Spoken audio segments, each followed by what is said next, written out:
मी एक पूर्णवेळ शेतकरी आहे आणि माझं टोटली क्षेत्र जे आहे 2-3 एकर ते या महामार्गात नष्ट होणार आहे। या ठिकाणी मी 2 वर्षापूर्वी विहिरीची खुदाई केल्या आणि ती सुद्धा त्याच्यात नष्ट होणार आहे। त्याचबरोबर आजूबाजूच्या जमिनी आणि यामध्ये मोठ्या प्रमाणात लोक आमच्या कोल्हापूर जिल्ह्यातलं भूमी अल्पभूधारक असल्यामुळं बरेचसे शेतकरी यात कायमचे भूमिहीन होणार आहेत आणि त्यांचं जगण्याचंच साधन नष्ट झाल्यामुळे त्यांना इतरांच्या ठिकाणी रोजगार केल्याशिवाय त्यांना म्हणजे पर्याय राहणार नाही।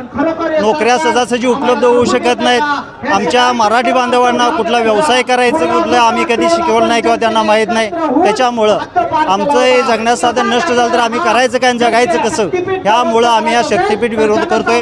हा मार्ग जो आहे हा कुठल्याही शेतकऱ्यांच्या वगैरे उपयोगाचा नाही। मोठ्या प्रमाणात त्या 15 फूट उंचीवरनं जाणार असल्यामुळं आजूबाजूच्याही शेतकऱ्यांना त्याचा काही इलाज होणार म्हणजे फायदा होणार नसल्यामुळं, त्याचबरोबर महापुराच्या एरियात ना जातोय, गावाच्या गावं या महापुरात जलमय होणार आहे आणि त्याच्यामुळं सगळ्यात हा होऊ नये हीच आमची जिद्द आहे। ह्याला पर्याय काय नसावा, शासन काहीतरी करेल। कोल्हापूर जिल्ह्यातले अनेक आमदार जे आहेत त्याचं समर्थन करतात। बरेचसे आमदार आमचे आहेत, सत्तेत असणाऱ्या आमदारांनी आम्ही तुमच्याबरोबर आहोत, तुमचे एकजूट ठेवा अशा प्रकारे त्यांनी आम्हाला आश्वासन दिले। ते स्वतःला नाही कर त्यांच्या प्रतिनिधीमार्फत ते आमच्याबरोबर आहेत, पण बघूया त्यांना काय उघड विरोध करता जरी नाही आला तरी त्यांनी आम्हाला हे केलेलं आहे, कारण त्यांनाही जाणीव आहे कोल्हापूर जिल्ह्यातल्या आमदारांना की आपल्याकडं भूमी आहे म्हणजे अल्पभूधारक संख्या जास्त असल्यामुळं हे शेतकरी उद्ध्वस्त होणार आहेत पूर्ण। त्याच्यामुळे त्यांनी आम्हाला पाठिंबा दर्शवला आहे। या ठिकाणी इतर आमदार सगळे